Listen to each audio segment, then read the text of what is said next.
Hey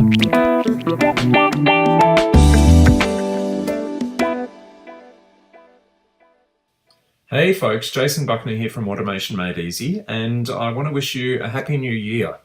Well, it's actually a belated Happy New Year, isn't it? It feels a bit strange saying Happy New Year 3 weeks into January, but I want to explain to you why that's happened, a mistake that I've made in my business, and hopefully help you avoid making that mistake in your business as well. So the mistake that I made was getting trapped in working in the business, not on the business. Let me explain what happened. Over the Christmas period, I was working on a job for one of my customers, and it went a bit pear-shaped.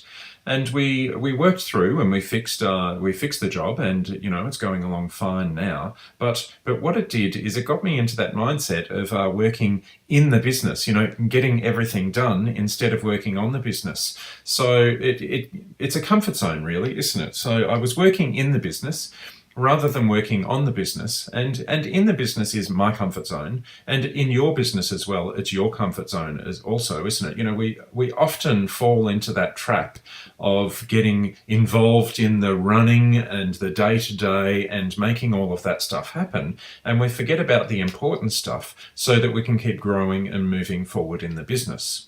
So here we are. I've clearly changed that. One of the things I'm very, very big on is nurturing the database, and I do it regularly. You'll see these posts all the time, but I haven't kept up. This is one of the things that's dropped as a result of having a problem with a job, and then falling into that comfort zone of working the stuff that we know and that we're comfortable with and we do every single day.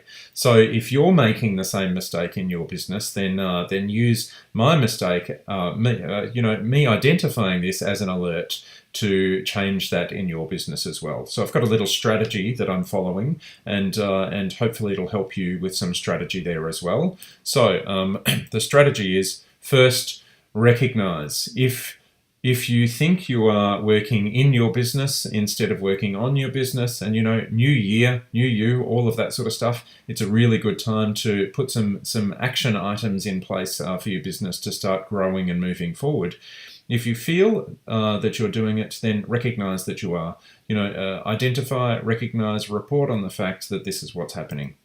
Then at the start of the week, identify the things that you need to get done working on your business.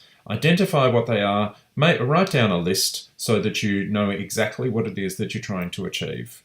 And then literally schedule them in. I schedule them into a particular time on Wednesdays where this is working on the business and instead of working in the business. And the most important thing here as well is to treat yourself like you're a customer. So make sure that you use the same deadline-driven goals that you would do for your customers as if you were a customer in your business as well. Don't let it slip just because, there's this to do or there's that to do. Make sure that it happens, and make sure you get the job done, and then it will help you moving forward. And if we follow this sort of structure, it just encourages us to get the work done. If we want to stand out from others in our industry, we have to be prepared to do the things that others aren't prepared to do.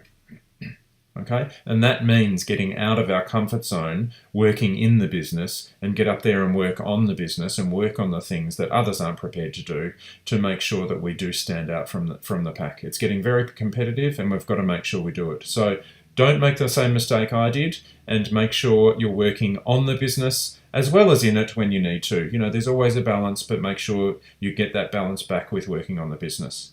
Thanks, guys. See you next week. Thank you.